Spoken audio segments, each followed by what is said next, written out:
The billionaires, the tech CEOs, the politicians are essentially running their own mafia ring. There is this pathway to power for the people that I can see sort of now. They have given us direct access to stopping them.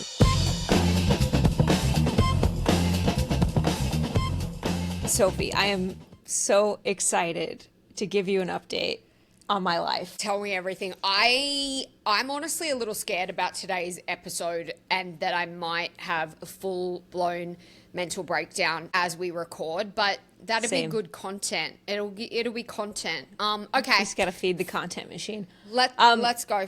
Tell me everything. I have big news. I learned my barista's name.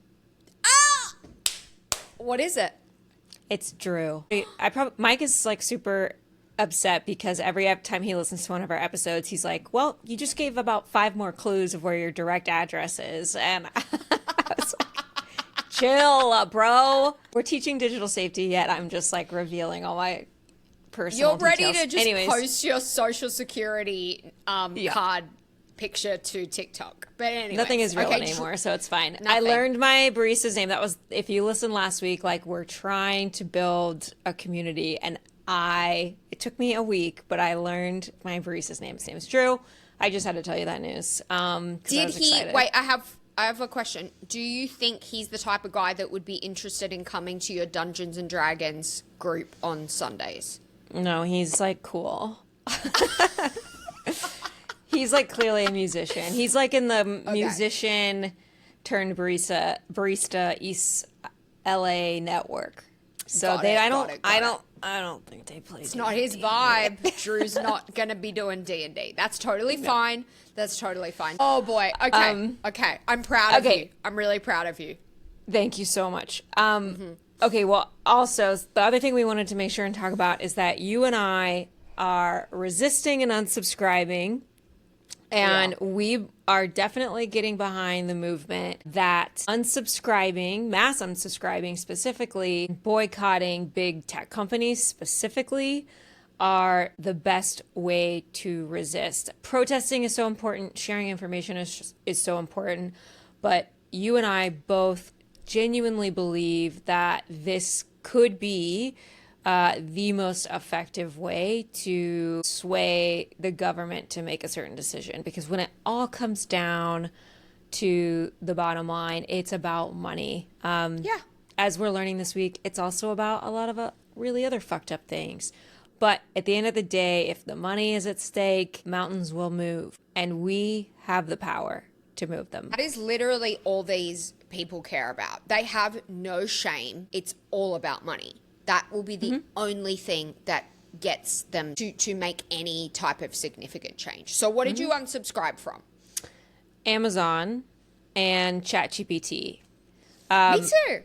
And I know you did too, because you talked about it. And I just want to talk about it for a second because I learned something about myself when I was resisting and unsubscribing. I made like an infographic for us and I like posted that. And when I did that, I felt really nervous. And I found myself like nervous to post resist and unsubscribe. And I was like, what am I so afraid of? And then I made a video actually and didn't end up posting it because I was watching myself back and feeling like this is really embarrassing. And I'm like, wait a minute, the whole world, I mean, not the whole world, like 80% of Americans like are on board with just like posting the shit out of whatever you feel right now, sharing everything. God be damned how fast you looked at the post before you reposted it. Like, we are fucking out here. And I'm like fucking frozen. And this has happened to me before with previous movements. And I'm like, what the fuck am I so afraid of? And I think it goes back down to some really serious, deep-seated, afraid of exposing myself. And I think I've gotten used to that with this podcast a little bit, but this was the next level. I pissed myself off feeling like, what is holding me back? And it kind of feels like this internalized shame of like, do you really want to be the person who's like loud about this? Like, do you want to be like annoying? Like, what about your uncle who gave you $50 like on your 13th birthday. What is he gonna think?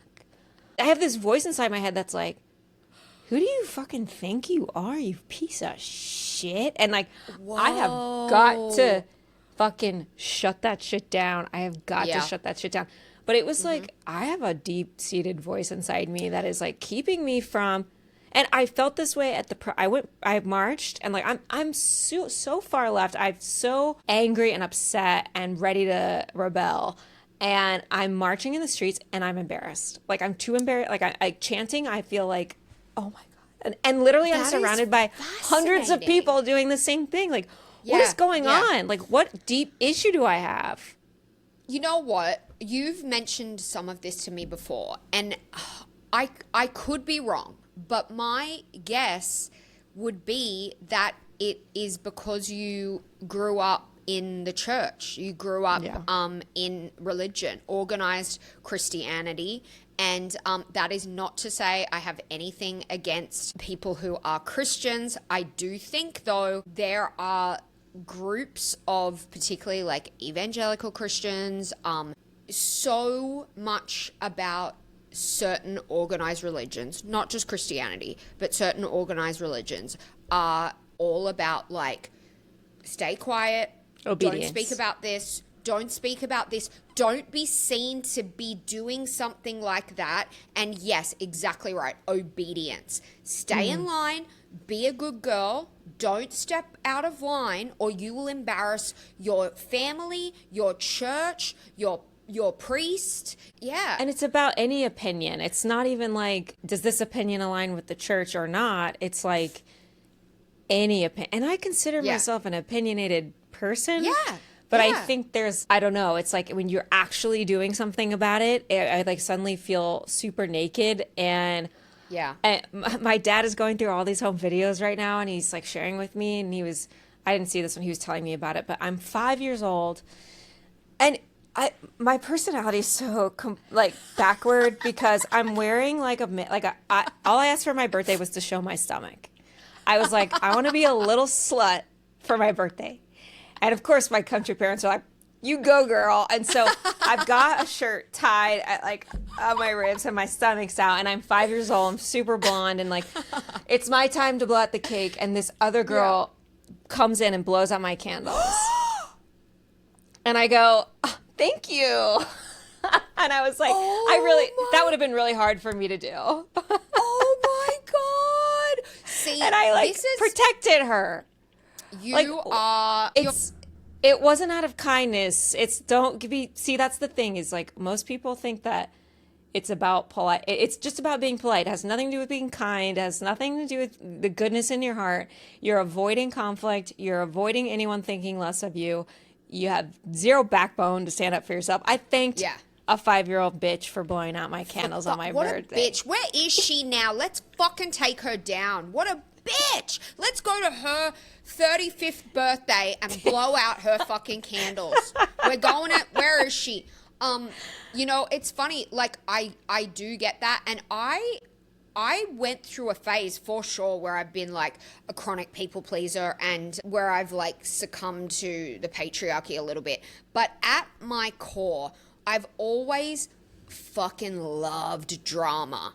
And so if there was a chance to start some shit, I was going to start some shit. Just out of pure, boredom. Funnily enough, you are one of the most, if you're going to speak on something, you will study it. I've met very few people who do as much research about any given topic that you are going to either be asked to speak on or are interested in.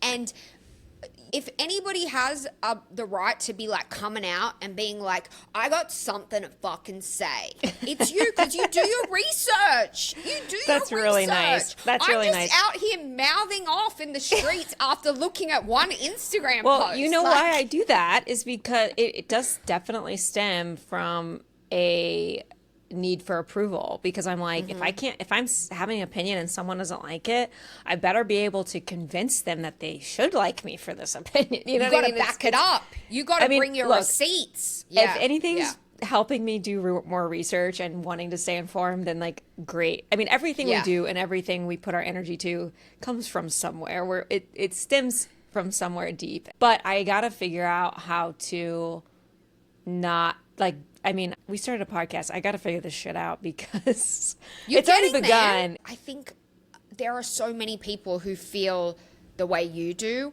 There's a lot of people now who are like, let's fucking scream from the rooftops. But there's also, I think, a lot of people who are just like you and are like, I really don't like this. This is really bad. But to get up on the rooftop and scream feels awkward. And I don't really want to do it, but I'm going to try to do it because things are really bad That's right the now. thing. Like, that's the fucking thing is we have to. Like, we have to. Yeah, like, we got to do it. Okay. Now I'm gonna pass this next part over to you, which is the nicknames. Okay. So, Jess, I think one thing I'm realizing, and I've been realizing this for a while, is that we are peak oligarchy.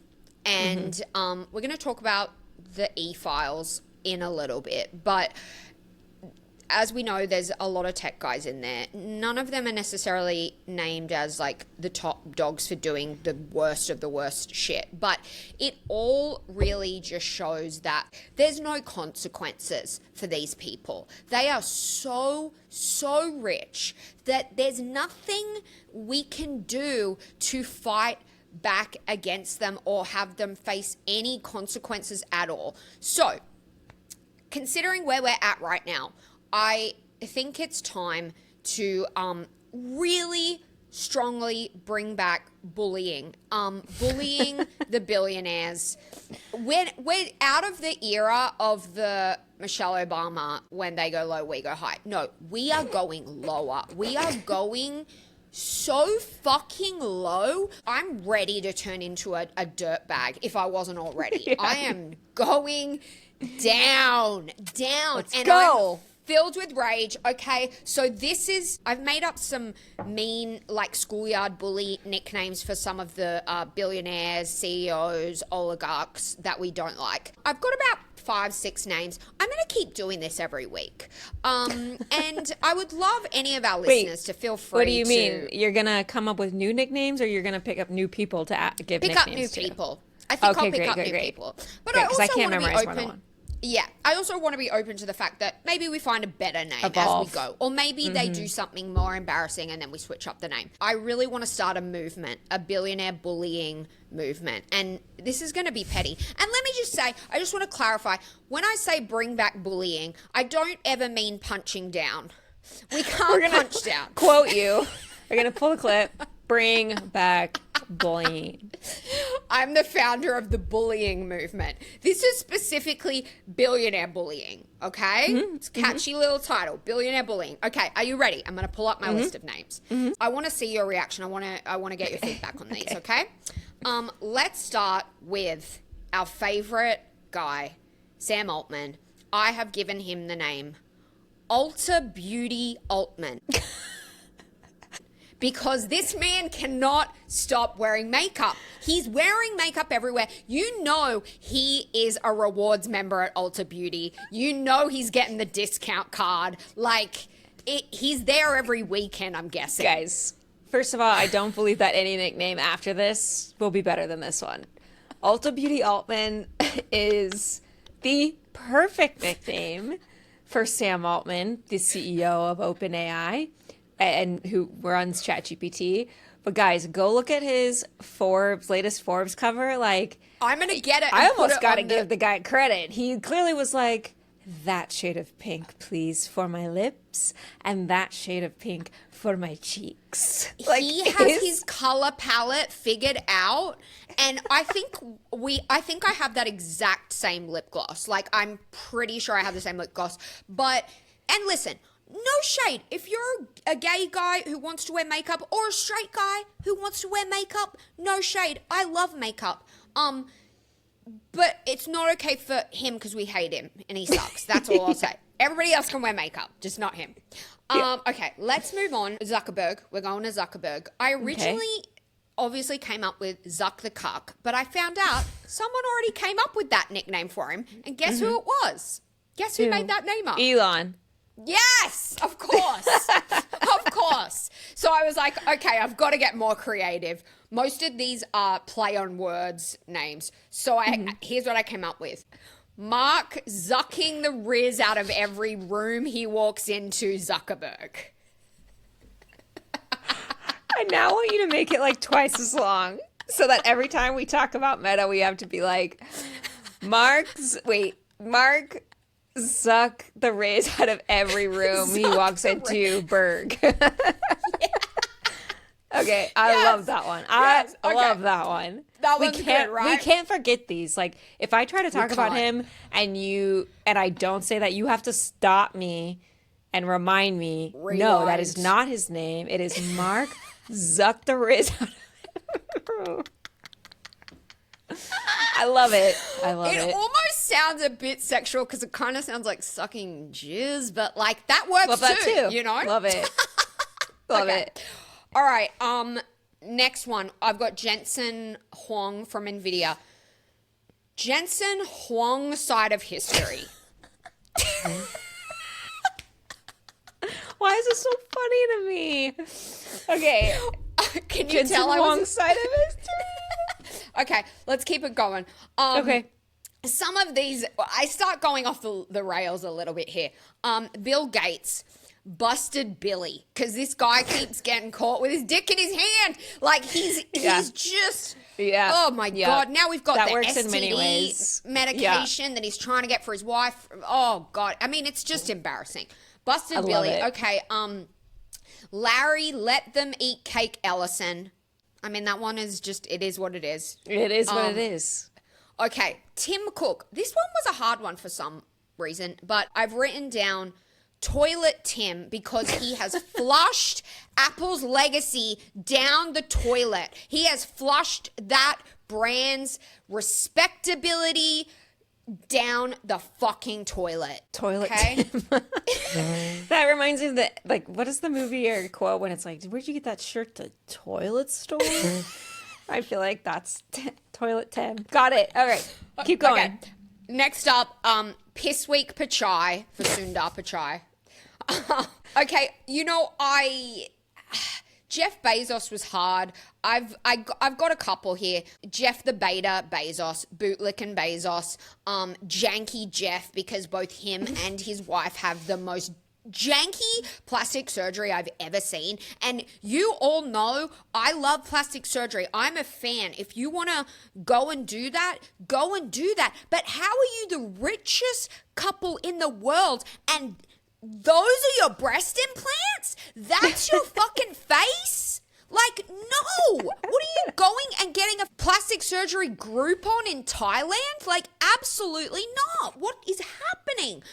Okay, where are we? I've got a couple more. This is the last one. And this one is a little bit of a tongue twister. It's a little bit of Peter Peppers. It's Peter Thiel, who is the worst of the worst. Peter the Pedo Teeny Weeny PP Teal. Okay, these are my favorite, and now I want you to go back and workshop all the ones that don't sound like this and make them sound like this. Okay, so you like the long ones. You like the long ones. I want Zucking people the to Riz out of scroll every away because we're still trying to get through the nickname. Okay, say it again.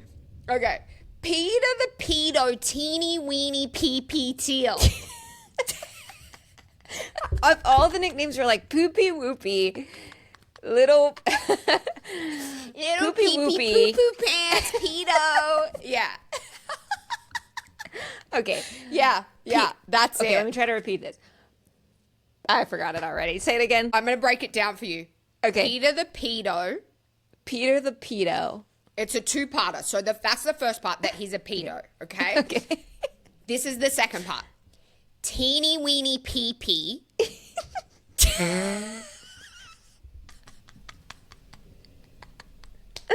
Teeny weeny pee-pee. Teal. There you go. I got it. Okay, I'm sorry. You got it, girl. You got it. It's so funny. You may notice a notable name missing from this list. Elon. And I really, you know, Elon, the word Elon is an insult in itself. Like, the word Elon is it synonymously known? Is that the right word? Known as just ew. Like, ew. You hear Elon and you're like, oh. Yeah. That I was like, he doesn't even, I was like, I've got nothing right now. Maybe a little later we'll have something for you. But yeah. What was your favorite? Yeah. Which one do you like the best? Definitely Peter the Pedo teeny pee-pee deal. I kind of like Busted Bill. Like, I kind of I do too. I do busted! Too. You busted! I do picture him hunched over, grabbing his little pee-pee, looking over his shoulder. Like, he's the, I think he's the one that seems to actually have a little bit of shame. Like, you see him, of course, like, just like, oh my God, shit. I did it, oopsies, like. And it's especially embarrassing because his wife seems so fucking cool and she's like hot and his daughter seems cool. Like, I'm just like, bro, you fucked up. I feel like that's why Trump and Elon both are like known for being the same off and online, is because they're like, I need to build this empire so that when I fuck up or when I get caught, no one cares. Yeah. And if you try to be somebody and then they find out that's not who you are, everybody's pissed. But if you are already a shithead and then it comes out that you're a shithead, people are like, sometimes shitheads gotta run the world. And totally. They are like protected. Right. Yeah, you're absolutely right. You're prepping the audience to be like, this is who this character is, so don't be mad when he But the one thing that people do not accept is abusing children. So that's where the line is. That's where the line is, apparently. Oh my God. Okay. Let's move on. That was a lot of fun, but we got bigger fish to fry. All right, I'm going to attempt to share my screen. Okay, let's do it. Okay. Speaking of the Epstein files, Sophie and I saw this reel, and let's just play the clip and then we'll talk about it. Yeah.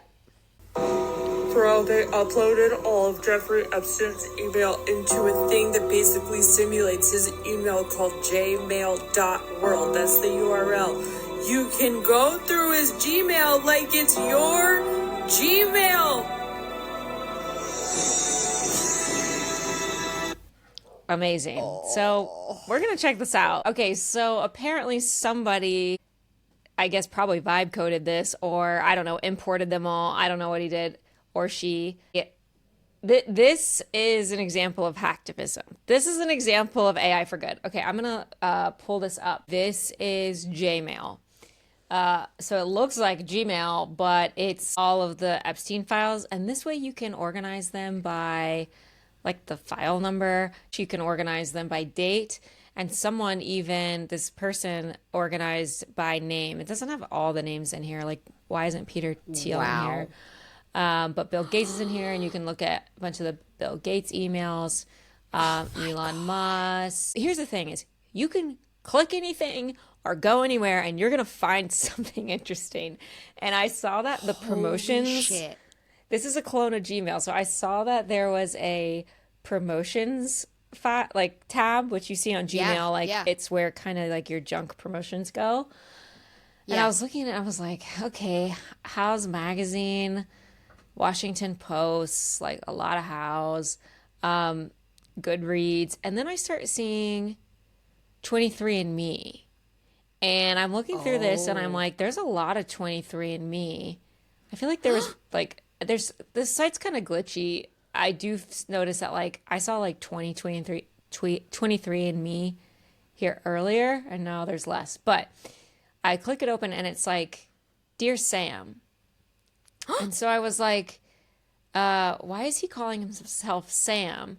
So I look it up and apparently he had multiple accounts and was ordering like dozens of 23andMe kits. And clearly it's because there are children running around the world who are related to either him or people that other people have impregnated. And like an assistant came out and said she had to order like dozens of them. So but the thing is, in 23andMe, if you get an account, you have to put your profile and your name on the website so that like people can connect to you if you have a relative. But obviously you wouldn't want that, so you'd have to make a like fake account and order one through there. So now I'm like, oh my God, we've got to figure out. I'm sure there are lots of children out there on 23andMe. So apparently 23andMe, all the data is bankrupt now, and all the data is for sale. I mean, I haven't checked in a while, but like they're like selling off everybody's DNA data. So there's got to be a lot of Epstein DNA in the 23andMe database. I always thought to myself that it was so crazy that there were no accidental Epstein children. There definitely is. This fucking explains it all. He must have like done his DNA, put it up on 23andMe with a fake ass profile, and anybody who tries to like search who their father is going to find some fake ass guy called Sam, who then, even more heartbreaking, is probably going to be like, I don't want to meet you, right? Because he can't meet them because he doesn't exist. Imagine getting the message and it's like, Sam is your dad. And then you're like, I found him. And then it's not even, it's a fucking catfish dad. It's a catfish dad. Oh my God. Yeah. This scumbag, this absolute scumbag. Yeah. Wow. Well, I know what I'm going to be doing this weekend. I know. All my plans are canceled. Why did he bought an oxygen concentrator? Wow, the link is still live. Oh, never mind. Oh my God. I'm telling you, like, there's so many. Like you can just click anything and you'll find something. Well, wow. This is, Sophie, we were talking about this earlier. Like, this is the exact type of thing we've been talked about before, which is while AI is this giant security risk for all of us, there are still little ways that AI can liberate us. And in the early days of the internet, it was like full liberation. I mean, everybody had more opportunity than they ever had in the history of humanity. And AI, even though a lot of people are like, it's a huge opportunity, soon all AI will be under expensive subscription, and it won't be openly accessible. We won't be able to control it. Open source models might not be available forever. But right now we're in a time where people who know how to like get shit together, like this wouldn't have been possible maybe even like 6 months ago. This was probably an AI driven situation. I mean, I don't know. Was this Claude Code? Did Claude Code do this? I mean, surely. It looks like Gemini with a J. It like, does. I need to know who made this. Yeah, I need to know too. Come forward. If you created this, you are a god. I am so in awe. This is using AI for the right reasons. We should also mention that the reason that this is important is because it's really hard to go through the Epstein file database and find what you want to find. This is how you do it. This is how you do it. And love it. This is probably a nightmare for the administration, whose plan was to just dump a shit ton of redacted files on a Friday afternoon, 3 million pages. Oh my God, the photos. There's a photos tab. There's a fucking photos tab. Ew. And Ghislaine, is that Ghislaine? Yeah. Ew. There's a photos tab, you guys. Get into Gmail, please. This is fascinating. Oh my God. But yeah, you're right, Jess. They want to swamp us. They want to make sure that these files are so hard to comb through that no one's actually going to sit down and try to like scroll through everything. But this just makes it nice and handy. You can do whatever you want. So with the Epstein files, obviously we're not an Epstein files podcast, but the reason, I think we said the other day, AI is everything. So we are an AI podcast, but AI is everything. AI is big tech. AI is the internet. AI is code. AI is politics. AI is Trump, AI is opportunity, AI is suppression, AI is the economy. It's all AI. So yeah, This is like a spoken word poem. I'm like, yeah. It's true. It's everything. But the reason we wanted, like, when Sophie and I knew these emails came out, you and I, like, the first thing we did was like, who are the tech people and what are they up to in these emails? I mean, it's bad to be associated with Epstein in any way, and I'm sure just because there's no salacious stuff in there doesn't mean that they didn't do anything bad. For if anything, I'm sure a lot of these people, despite the amount of files that were revealed, were protected in some way. We know that Trump was protected from these files, and we can assume that probably some of these dudes were protected in some way as well. But just to name off a few quick names, in the tech sector, Reid Hoffman had the most exchanges. He is the CEO of LinkedIn. Peter Thiel had the second most exchanges. Peter the pedo, teeny weeny PP Thiel. Thiel. There you go. Thiel had the second most amount of files, 2,281. If you don't know who Peter Thiel is, he is an original founder of PayPal, which the group of people who founded PayPal, just look them up. They call themselves the PayPal Mafia. And they're all like evil now, right? Like they all just turned full blown evil. Yeah. And Peter Thiel is a big backer of J.D. Vance. There's talk about him running later. He has talked about how Greta Thunberg is the Antichrist. He's clearly trying to low-key start a religion. He's a early founder in OpenAI. Oh, and Palantir. He backs Palantir, which is a company that, if you're listening to this, you should know about. We're going to talk about Palantir a lot. Palantir is a data company that basically collects all the data in the world about us and puts it into an AI-driven database. I'm going to talk about this shortly, but it's super important. Yes, we have a lot of data out there. We've been putting our data into the ether for a long time, but there's so much of it and different people own it that it's actually been hard to organize it and exploit it.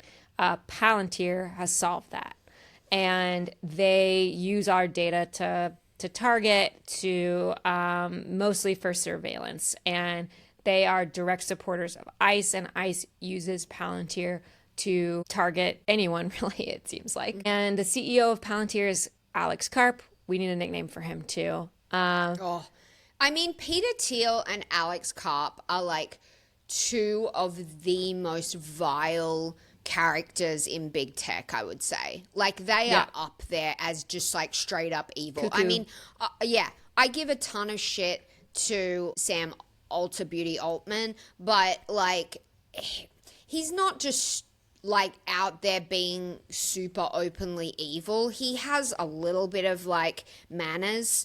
And you know, but these guys, Alex Karp and Teeny Winnie PP Thiel, they are openly just straight up nuts and like evil as fuck. Alex Karp is like the cartoon version of a CEO. Like, he is. Yeah. He's the guy who's literally like, when you have a meeting with him, is doing down dog and then also playing mini golf and also talking about snorting drugs, and also talking about how openly talking about how his company kills people. You know who, quick sidebar. Mm-hmm. Do you know who, every time I see a photo of Alex Karp, I'm like, if they ever make a movie about Alex Karp's life, like they did with the BlackBerry guy and the WeWork guy, there's a celebrity who looks exactly like him. Who is it? Do you know who it is? No. Taika Waititi. Taika freaking Waititi. Just do a quick look. I'm going to put a picture up on the screen. You're so right. Taika Waititi. Like, that is the perfect. Look at Taika Waititi. I need to do a side by side. He looks exactly like him. Anyways, quick side, that I just had to say that because every time I see Alex Carp, I'm like, oh, what's Taika Waititi doing? Oh, we're gonna be called when it's ready. When they're ready to make the big tech version of the Odyssey, and it's gonna be all these evil people in a movie together. Which, like, look, I'm gonna see it. I'm gonna see it too. They're gonna call us for the casting because we're gonna have figured it all out by then. We really, yeah. Which, and it's important if you're listening to this and you don't know the names of CEOs. We're just like, we're learning a lot of this now too, and we're really getting really familiar with these people. It's not only good to know the people, to like put a face to the evil. It really is. Like when you think of all these companies as like a vague, abstract thing, you feel like you get in the mood of being like, this is the system and it's uncontrollable. But then the Epstein files have taught us this, and when you really get to know a CEO, you really understand how they really are the ones making these calls. Totally. They are like, we need to know who they are, and it's only a byproduct of it that it comes with really great, fun, juicy drama. Maybe not so much fun, exciting, but bad. Okay, so Peter the Pedo Teeny Weeny PP Thiel was the second most talked about tech guy in the Epstein files. Bill Gates coming in. I'm sorry. Bill Gates is the second. Peter Thiel's the third. Bill Gates had 2,592 exchanges. Elon had 1,116. Larry Page, who is the original co-founder of Google, was 314. Another co-founder, 294. Mark Zuckerberg was 282. Jeff Bezos was 196, and Eric Schmidt was 193.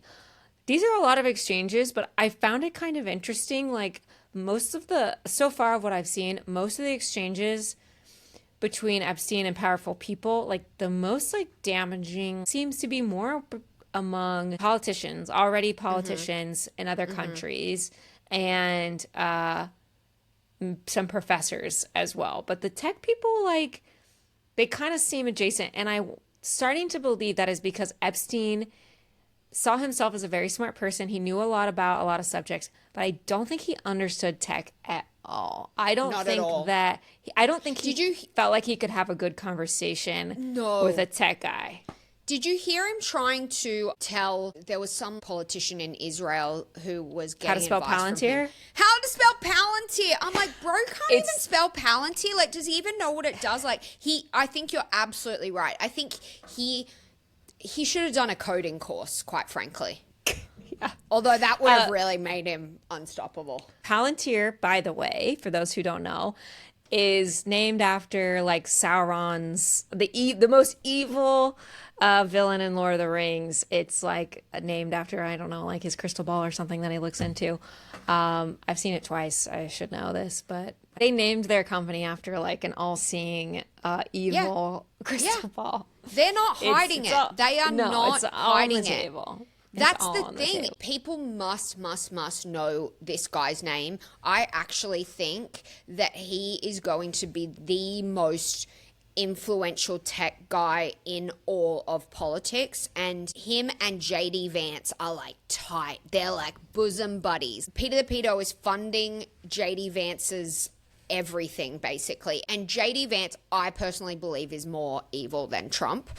That's another story for another day. But yeah, everyone needs to know who this guy is. Everyone needs to know about Palantir and what Palantir are trying to do. This guy is like, he's trying to take down civilization, and we were talking about this earlier before we got on the podcast, but do we want to let's talk more about the Epstein files and why we think that even though these tech guys aren't necessarily being caught red-handed by any means for exploiting children, it's very, very important that we keep talking about them, because the trafficking of children is just one line, just one wing of an epic, corrupt bubble that these guys live in. The billionaires, the tech CEOs, the politicians, all these super powerful people are essentially running like their own mafia ring. And yes, the trafficking of children, women, and girls is disgusting and horrendous, and I'm glad that people are really, really freaking mad about this. But that's just one aspect of the corruption. There is so much more. One thing that people aren't talking about nearly as much as the Epstein files is this deal, this corrupt deal that Trump just did with some sheikh spy from the UAE, where this sheikh spy purchased like $500 million worth of Trump's family's private Bitcoin. And then in return, as like a backdoor deal, Trump has allowed the UAE to purchase all these AI chips, these really, that they were, America was like hoarding these AI chips, because if they wind up in the hands of China, we're in big trouble. Trump sold us out. He sold America out by doing this backdoor deal to get his family more money. And like, so this is this trafficking of children. I'm glad people are so mad about it. It is disgusting on so many levels, and it's so shocking. And finally, it's something shocking enough to have people being like, whoa, this is really bad. We have to do something about this. But the fact of the matter is, there is corruption all over these guys. These guys are running their own corrupt mafia, and they will take over the world if people don't start like paying more attention. We've become so desensitized to corruption because every single day there's corruption upon corruption upon corruption. We can't keep up. Like, we can't keep up. There is too much corruption, and we have to try to keep up. Like, I know it's so hard, but we have to try to keep up. And knowing the names of these people and who they are and what they stand for, I think is the first step. I totally fucking agree with you. And the thing that frustrates me is that these Epstein files have come out, and even though it's very obvious that Trump is involved, like, I don't think anyone, even who are defending Trump, think that he wasn't involved in this. I think they all fully believe deep down that he is. Yeah. But because it's being hidden, like, and redacted, it's just not enough for the right to really recognize who Trump really is. Mm-hmm. However, this deal where he let the UAE get a hold of 500,000 of our best AI chips, and this is right after he let NVIDIA sell AI chips to China. And the argument we have been hearing over and over again from these AI leaders is, you can't regulate us, you can't give us rules, you can't protect the people against AI, because if you do, China will get ahead of us, or other countries could get ahead of us. And that is absolutely terrible, because our technology is so dangerous and so big that in the hands of another country, it could be detrimental. Now, the counter argument for this is, well, if you give them American chips, they will be reliant on American chips, therefore they have to follow our standard. That's like, I don't know, it's like giving someone batteries for a remote control and being like, because those are American batteries, you're gonna follow our standard for remote controls. Like, it's just not how it works. It's a total scam. They don't want to be regulated because they want to make as much money as possible. And the thing about Trump secretly taking money, giving it directly to himself and his family for profit, and then in return giving these chips to this country, that's on the table now. That there's no that's reported. It's real. It's happening. That alone is so anti-American, and it is what the right hates. Everything he's doing is so against the spirit of what I know to be MAGA. It's like, besides the fact that they're just really dumb. Yeah. This should be really upsetting to them. And it's like, regardless of what side of the aisle you're on, this is outrageous. The Absolutely corruption outrageous. is just outrageous. Yeah. And that's the thing. It's like, this story is basically coming to light the same week as the Epstein files. So it's like, we're overwhelmed. This story about the AI chips. I wouldn't have seen it if you wouldn't have seen it and sent it to me. Because everyone's talking about the Epstein files as they should be, but we need to talk about this stuff too. Like, and guys, like, I get it. The fatigue is so real. It is so real. But if we let them sweep shit like this under the rug because we're overwhelmed, then they win. Like, we have to just keep talking about it, and we have to keep telling our friends, telling our family, all the people who know the law and politics and how political law works are all saying, like, if this had been any other president, this deal would have been so shady. They would have been, boom, impeached immediately. It would be the biggest scandal rocking the whole freaking world. But we've been desensitized because we already got the Qatari jet, and we already got like all these other weird Bitcoin deals that were happening. Like, there's been so many deals for Trump's family to get more and more wealthy that we're just like, oh, I mean, okay, like, you know?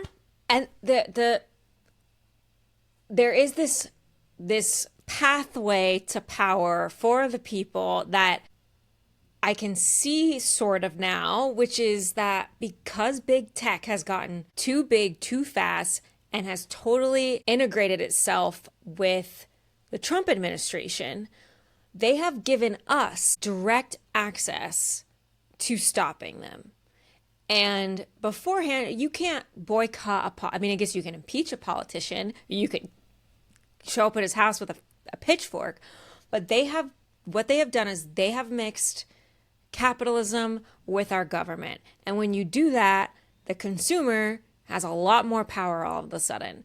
When you forced all of us to be on a subscription service instead of owning anything, guess what? You gave us the power to, with one click, to walk away. And the fact that we all have this power right now but cannot coordinate to do it is killing me. Like, if everybody knew who Alex Karp, the CEO, we were all educated on who Pedo, the teeny weeny PP Teal and Alex Karp, if we knew who they were, if we knew who these people were and what they were doing, and we were informed and this was basic information, and if maybe we're gonna get a lot of haters, but if fucking Taylor Swift just like sent one video that was like, we're unsubscribing from ChatGPT today, this would be over. This would be over. We have this power, and the tech people have given it to us by making us subscribe to everything. We could bring so many of them down. We could sway the markets, and we could have control of this. I just wish you and I were so mega famous we could do it overnight. I know. We will be one day. But one day. Yeah, we're mad, guys, and you should be mad too. And God, these poor Epstein victims, they deserve to have a moment of everyone being disgusted on their behalf. Yeah. Should we move on? Let's move on. Okay, we have one more topic. Let's fucking finish out with this, whatever the fuck this is. Okay, so guys, I have been noticing a bit of a phenomenon lately on LinkedIn, which has become one of the most depressing social platforms in existence. Oh my God. It's so bad. My God. If you want to feel scared about the economy, get on LinkedIn. Because the amount of those little circles with the open to work banner on them, there's more and more every day. There are no jobs, it seems. I don't even know how to... It's just a cesspool of depression. Yeah. It's like different tiers of desperation. Yes, it's different tiers of desperation. It used to be very much about like, let me put my best foot forward and show how positive and great my career is going, and let me think positively. And even if somebody got laid off, they would get on LinkedIn and be like, thank you so much to this company and all the amazing people, and I've loved my journey. Yeah, it would all be very positive. But now the job market is so bad, the tide is very visibly turning, and we're seeing people flat out come out and they're mad, they're pissed, they're saying like the job market is terrible. I see posts every day saying like, I've applied, I was laid off in 3 months ago, I've applied for over 300 jobs, I've received nothing, not even so much as a response for some. I'm seeing stories of people being ghosted constantly by potential employers, going through 7 rounds of interviews, having to do take-home assignments, unpaid take-home assignments to prove that they're deserving of the job, an entry-level role requiring like 8 years of experience, salaries dropping. Like, it's so depressing. People are so upset, and people are starting to be vocal about it on LinkedIn, which I think is kind of fun. As somebody who loves a shit show, I'm enjoying it, quite frankly. It's pretty entertaining. LinkedIn was already a cesspool before AI came along and before the job market was as bad as it was. It was just a place of like pure just like bullshit. Everybody's bullshitting. It's all bullshit. Yes. But it was like fine, cool. We'll just all bullshit together while we help each other get jobs. And it was fine. Yeah. And then it became a bunch of AI slop. But now I feel like it's fun. Like, LinkedIn is kind of fun because now it's like, if you are posting something rebellious on LinkedIn, you're a fucking badass. You are. You are brave. You are going, I'm actually fuck all of you. Yeah. I don't care if you hire me or not because you're not hiring me anyway, so fuck you. Like, I love to see it. It's so true. I love to see it too. And this brings me to a post that I stumbled across. It was about a week or so ago, but it is stuck with me, and I enjoyed it so much. I'm going to read it on my end. So this was posted by some type of recruiter, so a guy who's obviously, reading a lot of resumes, interviewing people, hiring, and if there was ever a key example of not reading the room, this might be it. Like, this might Please be read it. Like, to us. This guy did not do a vibe check on the LinkedIn feed. His name is Lewis Phillips. Lewis! Okay, so he made a post, and it says, please don't use AI to write your full CV. We're seeing more resumes filled with generic project summaries, vague buzzwords, and claims that don't hold up under interview. Sounds fancy, says nothing. Use AI to support your CV and clean the structuring up for sure, but it's not a great look to use it to write the whole thing. CVs are starting to look exactly the same. The same format, same long hyphens, same descriptive words that nobody actually uses. A CV should be deeply personal and unique. Your resume is meant to show your voice, your projects, and your wins. In the age of artificial intelligence, authenticity will stand out more than ever. So, this post, somebody jumped in here, and I was so stoked to see this lady jump in. She basically says, there's a few comments. Also notice that this lady's profile pic says #open to work. So yes, I know. Like, so she's had it. You can tell that she saw this and she was like, are you fucking kidding me, Lewis? I've sent over 300 resumes, and like, she's fucking had it. She says, okay, then don't use ATS to filter out resumes. We are forced to use keywords and buzzwords so that we can prevent the auto rejection that happens when keywords are missing. We can't be sitting down and tailoring every single application ourselves when recruiters use AI too. Such a good point. Somebody else says, Lewis Phillips, keen to understand if the same level of deep care and uniquely crafted responses is put into all of what I assume are automated unsuccessful application letters. No issue with what you posted. Would be unfair to expect one thing of applicants without leading by example on the other end. Oh, chef's kiss. Okay. Tatiana responded, if employers expect authenticity and clarity from applicants, maybe the first step would be for them to offer the same by actually saying if my CV would be read and assessed by a machine or a human being. Then we would all know what we're signing up for. It's completely another thing playing a ping pong game across LinkedIn with posts about what makes a great CV, what hiring process should look like, and who is doing or not doing something right. And it just goes on and on and on and on. Like, people were not having it. And good for them, because the vibe out there for job seekers is so bleak. The interview process is insane in the US. It's not as bad in Australia, but it is insane in the US. The rounds of interviews that people have to go to. You know what my most hated thing is, and I actually won't apply for a job if I click to apply for a job and it has me upload my resume, and then below it has me add in manually my work experience. I will boycott the application. I'll be like, I'm not applying. So mad. I'm not applying for this because you as a company are clearly fucking idiots.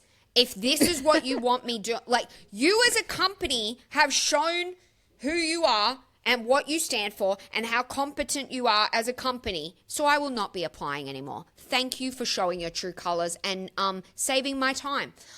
Yeah, that is the most bullshit thing to ask job seekers to do. So I'm 100% on the side of the job seekers here. And funnily enough, I applied for a job in Australia, which is a much less competitive market than the job market than the US. I don't want to say easy to get a job in Australia, but you get way more responses out here than you do in the US. The US, especially the Los Angeles media job market, feels like no man's land. Like, you're just shouting into the void. There's no one listening. But funnily enough, I applied for an executive producer role in Australia, and I submitted my resume via LinkedIn for the role. And after I did that, I reached out, I found the guy who was hiring for the job, and I sent him a DM on LinkedIn and was like, hey, I saw this job. Here's my experience. I think I would be a great fit. And he gave me his email. He said, send me a resume. He looked at my resume and was like, I'd love to set up an interview with you. I was like, great, awesome. So we booked an interview for the following week. The invite goes on the Google Calendar. Then the day after the interview was booked, I got an automated email from LinkedIn saying, thank you so much for applying to this job. We won't be pursuing your application any further. So I was like, should I say something to the guy that I'm about to interview with next week? And I checked the calendar to be like, did the calendar invite get deleted? Do I still have this interview? We still had the interview. And wow. I was about to bring it up in the interview and be like, haha, just so you know, you guys your AI system auto-rejected me from this role, but I didn't. And the interview went great. I don't think I got the job, wow. But the interview went really well, and it was like an hour-long interview. So Lewis effed up big time here. He got put in his place, and it was so fun to watch. And I saw, actually, after this post, I saw that some job seekers in, I think it was the US, I can't remember, are suing a recruiting website for using AI to screen their resumes. I don't know the full details of that story. Did you hear about this? Yeah, they're trying to sue to hold these companies accountable by saying they have to give you data on the rating of your resume. So apparently these data, like these recruiting systems, give you a score. Similar to how ICE looks at people from Mexico and gives them a score on how competent they are. They're immigrants. Very similar system where it looks at your data and gives you a score on how good of a candidate you are. And they're saying it should be held to the same laws as credit scores are. So there are laws in place that allow you to understand why you were rejected for something based on your credit, or why your credit score is low or high. That way you can know what you gotta fix. You can know why your credit score is bad. And so they're trying to use the same argument here, is that this is like a similar law. It's our right to have that information. And I think it's a good argument. I think that if AI can give us a confidence score, it should give us a report that says, hey, we rejected you immediately because we were looking for these 3 keywords. Yes. And yes. Let's play fair, you bitches. I feel like that's all that's going to do is like make us better employees in the future if we know what our issue is, or maybe hack our way into the application system. So I hope that people keep fighting for this, because I do think all it takes, I don't feel like it would be terribly hard to pass a law that requires companies to disclose why you were picked or why you weren't. Yeah. Oh, I'm burning with rage. What a time to be alive. What a dark time to be alive. But we're here. We got front row seats to this shit show, so buckle up. Last thing I'm going to say, sometimes it feels, we were saying this before the pod, the fact that we live in the same era as like Sam Ulta Beauty Altman and Peter Pedo Teeny Weeny PP Teal. Sometimes I'm like, yep. Simulation. Definitely simulation. Honestly, not to end on such a dark note, but I think people, and this is one of the reasons why I think people are turning against AI so hard, is that the world, obviously not for Gen Z, because this is kind of all they've ever known, but for anyone above Gen Z, the world that we live in has become so unrecognizable that we're almost looking for someone to jump out and be like, you guys got punked during the Truman Show. Or because our brains are struggling so hard to wrap themselves around our everyday reality. We are living in this world where we have the Epstein files. We have this insane amount of corruption. I mean, it's like there've been crazy things that have happened in the past, but there's always been a going back to some sort of normality. Like for me, I know you would probably been a teensy-weensy little kid. I was in school when 9/11 happened. And I remember that feeling like, whoa, are we living in a simulation? Obviously, as an Australian kid, I was completely oblivious to other wars and things that were going on in the world. But America was like, that happened to America. And it's like, wait, there's planes going into these buildings that I've seen in so many movies. New York City? Like, what's happening? And it really felt like the world was ending that day. All the kids at my school were running around the playground being like, ah! I went to a performing arts school, so we thrived on any type of chaos.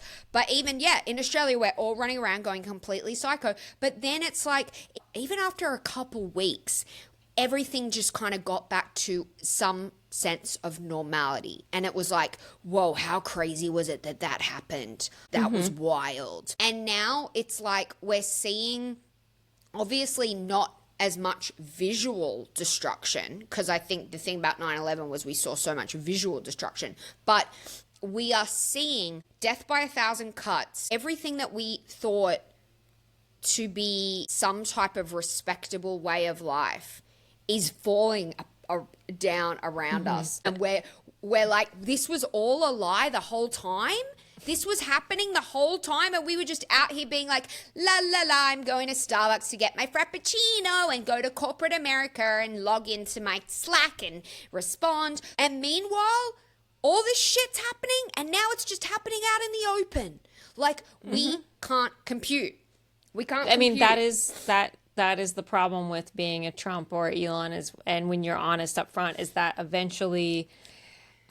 like you could argue that before America had it so well because there was still corruption going on.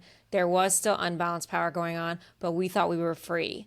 And now because the tech billionaires and the oligarchy and Trump are all wearing it on their sleeve, they're saying to us, oh no, this is the truth. There's just nothing you can do about it.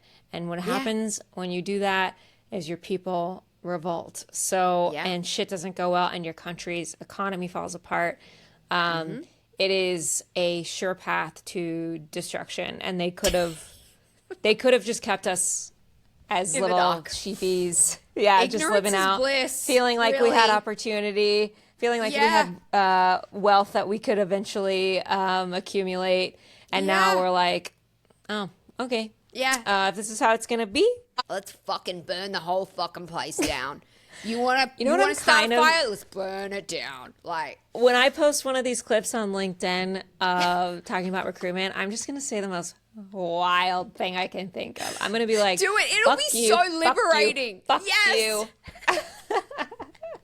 It will be I don't so give a fucking liberating. shit about you. Yeah. Seriously, I think Let's you got to do it. it. Rip the Band-Aid off. Rip the Band-Aid off. I'm going to rip the Band-Aid off. Oh my We God, did it. you guys. We did Mega it. episode. We did it. That was a long one. But there's so much going on, and I'm sure there's going to be long episodes. Maybe we'll start breaking them up and posting half on a Monday and then half on a Thursday or something. I don't know, but there's just too much happening, and we want to try to cover as much as we can. I need food so bad. I know you do too. It's probably like midnight over there. No, it's 9. Guys, happy Super Bowl Sunday to all who celebrate. Let's come back next week and see what the vibes are around these Anthropic ads and whether the stock for OpenAI tanks. That would be fun. That would be some good positive news. That would also mean the economy crashes, so maybe I'm getting a little ahead of myself. Let me just get off the mic before I just tank the entire economy. Guys, as always, we love you so much. Please, please, please do not forget to subscribe, leave us a review. Oh, Sean left us a review on Apple Podcasts after we singled him out on the air. Stop. Sean. Yes, we singled him out. We love you, Sean. He listens to every single episode all the way through, so... I love your him. Your dad's our biggest fan. Sean is he's our biggest critic, but also one of our biggest fans. He loves to give me feedback about how annoying I am. But other than that, he loves the show.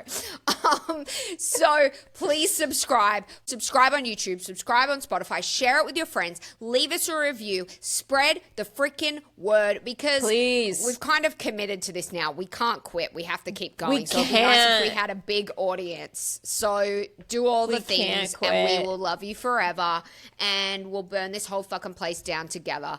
All right, guys. Bye. Bye. Thanks for listening to Artificial Insanity. Don't forget to follow us on YouTube. Our username is @Sophie and Jess. We're also on Instagram @Artificial Insanity Pod and TikTok @Sophie and Jess _AI. If you like the show, please hit the follow button, share it with a friend, or leave us a review. Thanks. Bye. Love ya.